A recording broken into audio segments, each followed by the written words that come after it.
اس video میں جو بھی بتایا جائے گا وہ بسمی اینڈ ایسوسیٹس کا کام ہے۔ میں اپنی طرف سے کچھ نہیں کہہ رہی ہوں، میں صرف ایک وائس اوور آرٹسٹ ہوں جو مسٹر بسمی کے الفاظ کو آواز دے رہی ہوں۔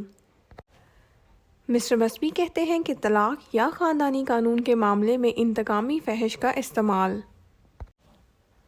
مسٹر بسمی کہتے ہیں کہ برہنہ تصویروں کا استعمال، گھریلو ویڈیو جو کہ نجی معاملہ ہے، محبت کرنے والوں کی جنسی سرگرمیاں،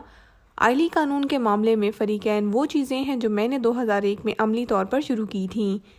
اس کے بارے میں کوئی قانون نہیں ہے اور برسوں سے بحث کی جاتی رہی ہے کہ آزادی اظہار کا حق، اور کئی بار یہ گرل فرینڈز ہوں گی جو اپنے بوائے فرینڈز کو ریکارڈ کرنے کی اجازت دیتی ہیں، اور پھر آپ کے بہت سے میاں بیوی نے ایسا کرنا شروع کر دیا تھا کیونکہ اب انٹرنیٹ کا دور ہم پر ہے، اور میری نسل میں نو عمری کے طور پر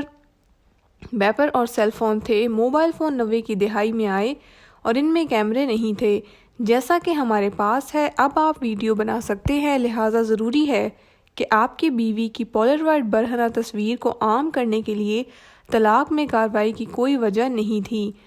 اور اس طرح یہ زیادہ عام ہو گیا ہے اور موجودہ وقت اور پچھلے کچھ سالوں میں ایک قانون ہے۔ آئی کہتے ہیں تقریباً 2014 سے آپ کے پاس وفاقی قانون اور ریاستی قانون کی بہتات ہے، کیونکہ عام طور پر نوجوان خواتین اپنے بوائے فرینڈ کو اپنے نجی لمحات میں ریکارڈ کرنے کی اجازت دینے کا زیادہ شکار ہوں گی، اور پھر جیسا ہی آپ افرادی قوت میں داخل ہوتے ہیں، بہت سارے لوگ آپ پر ناراض ہوتے ہیں کیونکہ آپ ماضی میں فحش فلمیں بناتے رہے ہیں۔ وہ واقعی بہت ساری پوزیشنوں میں اس کی پرواہ نہیں کرتے ہیں، اور پھر اگر آپ نے اپنے عاشق یا اپنے شوہر کے ساتھ پرائیویٹ طور پر تفریح کے لیے کوئی کام کیا ہے اور پھر وہ اس کی تشہیر کرتے ہیں، اور پھر یہ آپ کے لیے پریشانی کا باعث بن سکتا ہے، جیسا کہ کچھ لوگ اس سے گھبرائیں گے اور پریشان ہوں گے، دوسرے لوگ ایسا نہیں کریں گے، لہٰذا یہ فرد پر منحصر ہے۔ لیکن آئلی قانون کے معاملے میں پارٹی کی مباشرت تصاویر کی اشاعت اور تقسیم کو ہراساں کرنے، ڈرانے یا کارروائی میں سمجھے جانے والے فائدہ حاصل کرنے کے لیے سمجھا جاتا ہے، لہٰذا حالات کے مطابق غیر مشروط ریلیف، حقیقی نقصانات باشمول ذہنی اذیت کے نقصانات، عدالتی اخراجات اور اٹارنی کی فیس کے لیے دیوانی دعوے کی تحت ہے۔ 98 قانون کچھ تعریفیں ضمانت دی جا سکتی ہے، اور یہ Texas civil practices and remedies code کے باب 98 اور عمل کے اسباب فراہم کرتا ہے۔ مسٹر بسمی کہتے ہیں کہ لہٰذا اس باب میں تعریف کے تحت مباشرت کے حصے، فروغ، جنسی برتاؤ اور بصری مواد کے معنی وہی ہیں جو تعزیرات کوڈ 2116 کے تحت تفویض کیے گئے ہیں۔ مباشرت بصری مواد سے مراد بصری مواد ہے جو کسی شخص کی عکاسی کرتا ہے، کسی شخص کے مباشرت حصوں کے بے نقاب ہونے کے ساتھ یا جنسی عمل میں مشغول غیر قانونی افشا یا بعض مباشرت بصری مواد کی تشہیر کی ذمہ داری ایک مدعی علیہ ذمہ دار ہے، جیسا کہ اس ذیلی باب کے ذریعے فراہم کیا گیا ہے، کسی ایسے شخص کے لیے جو مباشرت کے بصری مواد میں دکھایا گیا ہے، مواد کے انکشاف سے ہونے والے نقصانات کے لیے، اگر مدعی علیہ بیان کردہ شخص کی مؤثر رضامندی کے بغیر مباشرت بصری مواد کا انکشاف کرتا ہے۔ مباشرت بصری مواد مدعی علیہ کے ذریعے حاصل کیا گیا تھا یا ان حالات میں تخلیق کیا گیا تھا جس میں دکھایا گیا شخص کو معقول توقع تھی کہ مواد نجی رہے گا۔ مباشرت بصری مواد کا افشا دکھایا گیا شخص کو نقصان پہنچاتا ہے۔ مباشرت بصری مواد کا انکشاف کسی بھی معاملے میں دکھائے گئے شخص کی شناخت کو ظاہر کرتا ہے،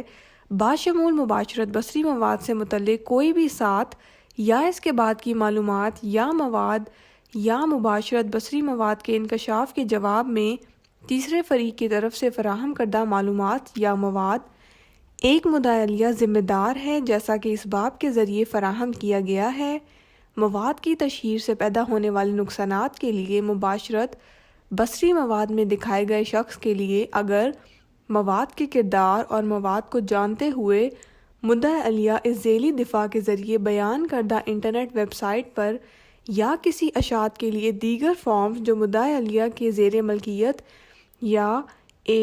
مباشرت بصری مواد کو فروغ دیتا ہے چلائے جاتے ہیں۔ مسٹر بسبی کہتے ہیں کہ نقصانات: ایک دعوے دار جو اس باب کے تحت مقدمے میں غالب ہوتا ہے اسے نوازا جائے گا۔ 1. اصل نقصانات بشمول ذہنی اذیت کے نقصانات۔ 2. عدالتی اخراجات۔ 3. اٹارنی کی معقول فیس۔ ایوارڈ کے علاوہ دعوے دار جو مقدمے میں غالب ہوتا ہے وہ مثالی نقصانات کی وصولی بھی کر سکتا ہے۔ حکم امتناعی ریلیف کے لیے ایک عدالت جس میں اس باب کے تحت مقدمہ لایا جاتا ہے فریق کی تحریک پر ایک عارضی روک تھام کا حکم یا عارضی یا مستقل حکم امتناعی جاری کر سکتی ہے تاکہ مواد میں دکھائے گئے شخص کے حوالے سے مباشرت بصری مواد کے افشاء یا فروغ کو روکا جائے۔ مسٹر بسبی کہتے ہیں کہ وہ عدالت جو عارضی پابندی کا حکم یا عارضی یا مستقل حکم امتناعی جاری کرتی ہے اس تحریک کو لانے والے فریق کو ہرجانے کی رقم سے نواز سکتی ہے۔ عدالت کے حکم یا حکم امتناعی کی ہر خلاف ورزی کے لیے $1000 اگر مباشرت بصری مواد کا انکشاف یا فروغ جان بوجھ کر ہو، یا عدالت کے حکم یا امتناعی کی ہر خلاف ورزی کے لیے $500 اگر مباشرت بصری مواد کا انکشاف یا فروغ جان بوجھ کر نہ ہو۔ مسٹر بسبی کہتے ہیں کہ عمل کی وجہ لازمی طور پر ان دیگر اعمال کے ساتھ جمع ہے جو آپ لا سکتے ہیں، لہٰذا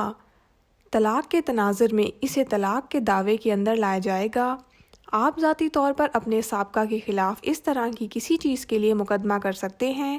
لیکن چونکہ میں سول عدالتوں میں پریکٹس نہیں کرتا، یہ ایسی چیز نہیں ہے جسے میں آپ کے ساتھ لے جا سکوں گا، یا اس کا مقصد کسی پرائیویٹ سول کیس پر بات کرنا نہیں ہے۔ یہ طلاق میں کارروائی کی ایک مجموعی وجہ ہے جسے ہم طلاق کی کارروائی کے اندر لائیں گے۔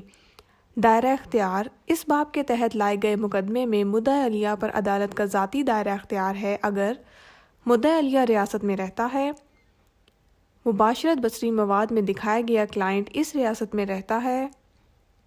مباشرت بصری مواد ایک سرور پر ذخیرہ کیا جاتا ہے جو اس ریاست میں واقع ہے، یا مباشرت بصری مواد اس ریاست میں دیکھنے کے لیے دستیاب ہے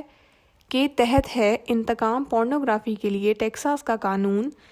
جیسا کہ تفصیلی ہے ٹیکساس سول پریکٹس اور ریمیڈیز کوڈ کے باب 93B اگر آپ کو بطور حوالہ پڑھنے کی ضرورت ہے۔ مسٹر بسبی کہتے ہیں کہ میرا نام مائیکل بسبی ہے، میں ہیوسٹن ٹیکساس کے خاندانی قانون اور طلاق کا وکیل ہوں۔ میری ویڈیو دیکھنے کے لیے آپ کا شکریہ۔